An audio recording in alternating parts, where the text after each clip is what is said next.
We're following up on a case. The death involved a young woman who grew up in Susquehanna Township. She was stabbed to death in her home in Philadelphia years ago. No one has ever been held accountable. Sarah Wilson joins us with new developments in this case. Sarah. Alicia Valerie, a stunning reversal tonight from Philly's medical examiner who ruled 14 years ago that 27-year-old Ellen Greenberg died by suicide. Her case is now being reopened, but legal experts say because of the way it was originally handled by police, it will be nearly impossible to try. It was January 2011 when Ellen Greenberg's fiancé found her body on the kitchen floor inside their Philadelphia apartment. Oh my God, she stabbed herself. She had bruises all over her body. She was stabbed 20 times, front and back. The medical examiner originally ruled Ellen's death as a homicide, but then quickly changed it to suicide. We've never believed that Ellen killed herself. The facts just don't support it. Somebody else did it. Ellen's parents believe that too, and have been fighting to prove it for more than a decade.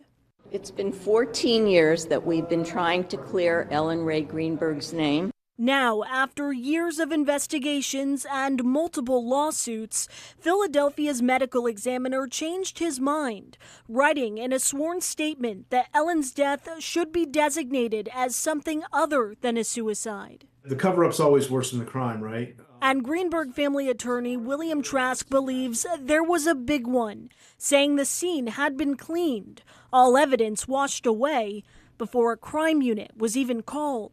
And they concluded there on the spot that it was a suicide. I think it was those mistakes, those bad decisions, that ultimately they wanted to sweep under the rug.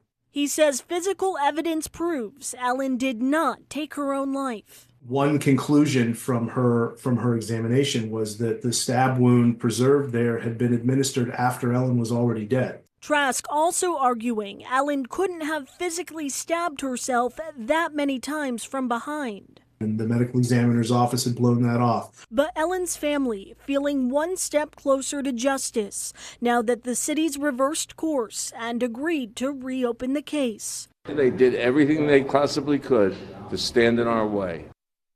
And so Philadelphia police would not comment on this case. The DA's office did not respond to me. We should note that Philly reopening this case doesn't necessarily mean they'll reclassify the manner of death, Valerie, but the family is hopeful.